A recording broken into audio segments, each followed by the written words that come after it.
you're gonna have to be careful of your surroundings again on takedowns, because a lot of takedowns you can get hurt too, you know, like if you duck the head in. So that's why I always say head here. If you're gonna have a target for your head, it's gonna be better under the chin, you know, instead of here, here. You know, they might duck it or push it over, but right here it's a real strong position. So, you know, once you're in tight and you get the head on the inside, yeah, see, you're already battling the position, you know, and you're doing the same thing. So you see, we end up in a stalemate, and that's a very good position. Now it's gonna kind of be your hands too. They're the #1 defense on a takedown, okay? So, you know, the hand, if you can get rid of the hand, that's why a lot of people are, that's the best kind of defense, because now you're able to take me down. Yep, and get underneath those hands. Exactly. So if you can pin the head here and then get the inside here, then you're going to be able to do, yeah, exactly. Absolutely. And it's, at times though too, some people are just heavy and going for, you know, shooting in for a single or a double is not reasonable. Mm-hmm. Oh yeah, and they're going to count. You just count on them being able to counter it. Honestly, you know, and honestly, the older you get, the more experience you have, the more relaxed you are at just kind of just controlling that fight without, you know, them getting hurt or yourself. And what I find is I'm in here like this, and I'm just kind of, you know, I'm just kind of trying to, you know, keep them from striking me and letting them get into their controlling position. There you go. There you go. And they're feeling all right. Yeah.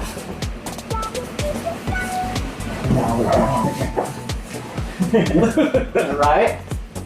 You know, I'm just protecting myself from any type of strikes. You know, my goal is to bring it down safely.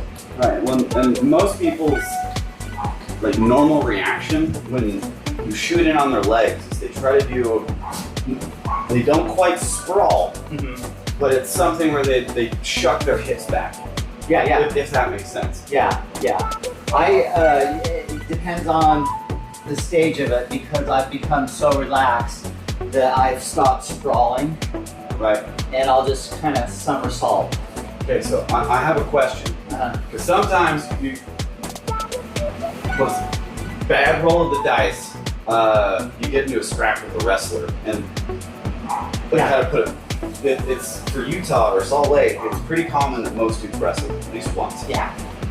So like, just this stance alone, like, it might have been years since they practiced it. You know what I mean? But it is a hard thing to attack.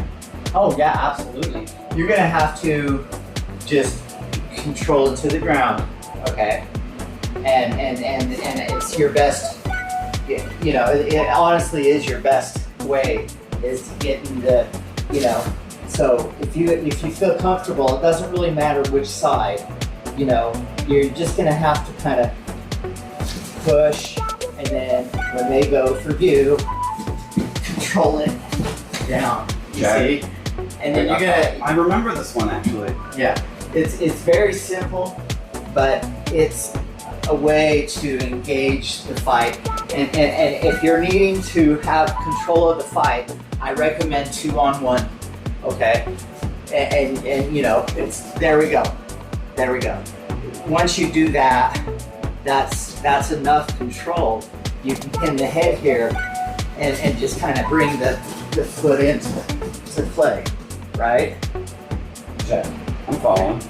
And now, obviously you're pulling back, I can grab, I have this one too. Okay, so get very skilled at bringing them down in a controlled position. It's not guard pulling, it's controlling the fight, because you might find yourself being on top of them. It might have just like rolled under you. Right. You know, you naturally got them. It's, I use this, I got a guillotine off what you just did, because you showed it to me before. Yeah. Where the kid came in, and I went, yep. I mean, you gotta get up on that side. Yeah, like that is really effective, actually. Yeah. Like even if Sorry, ADHD. He gave me a new toy.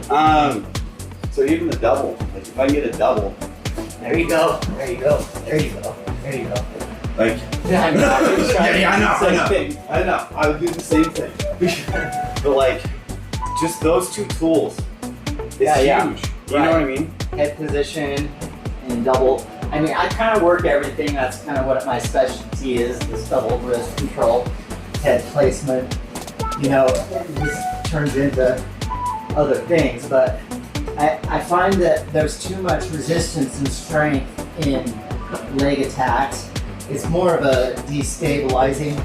I do like to grab the foot, or I do like to go towards the inside of the knee with, you know, the head or anything. As long as you can get the heel. Yeah, you can. Okay. So, yeah, anytime you can get the knee this way and the heel that way, it's the simplest single leg, if you will.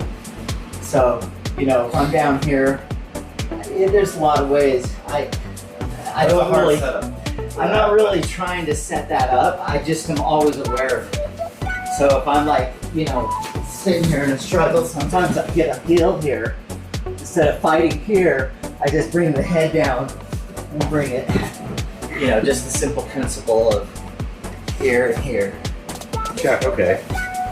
I'm following. That's the lever. Yeah, it's just a lever, and it's very effective. And, it's not how you set it up, though. Check. Well, it's a tool. You know what I mean? Yeah.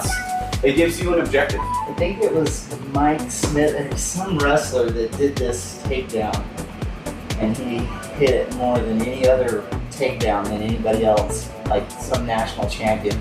Was it an ankle pick? There was a kid one year that he would be all the way out here. Yeah. And then he would just shoot down like that. Like it would be insane though. Yeah, but he'd come in and most of them were with his head. So so he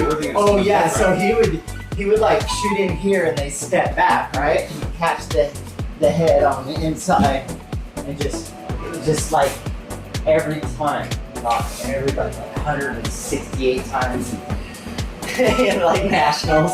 Oh, it's like pop. So I'm curious real quick. So if I can get this and like drive in. Okay, yeah, so that there is a lot of power there. Yeah, if you know, and then you'll start figuring out your own ways. I mean, maybe not like this, or maybe with this hand on the heel. No, I mean like we've had it before. Yeah, that's better. If you pull the knee up towards the ground like that. Yeah, maybe. Yeah, it's kind of silly. But okay, yeah, I need to play with it, but yeah, I find it useful a lot of times when they're on their knees like I am right here, and you're down here in turtle. Okay. And so sometimes you can just dive in and reach one of those feet. Oh, gotcha. So. And see, it's just automatically going to put you in top position. Check. Okay, I'm following. Right. So I'll see it a lot of times right here too. You know. Yeah. It's silly, but it puts them right that way. Simple heel hook. I like that. I like that a lot. You're just heel hooking them without anything locked up on them, so they're obligated to kind of roll. Absolutely. Like that's one of those small basic things that applies to standing. You know what I mean? A lot of different. Yeah, this is kind of like pro tip. Kind of like controlling the head. Yeah. You know what I mean? Yeah, you can control the heel. Like once I understood that if like you break the structure of the spine. So right here, you can control it as long as you have that. You know, something over here. Doesn't matter what it is. And one or the other. Yeah, you can lever it. 100%. Right? And he just used his head. Yeah, drove into it, yeah. Yeah. And hit it probably like a freight train. sometimes he would use his hand. Okay, gotcha. But you know, because if you've got momentum, you know what I mean. He was just like kind of pick it up, and it just looks so great, you know. Oh, absolutely. Yeah, it's the beauty of perfection. You know what I mean? Right. But no, I like that. Yeah. So yeah, there's a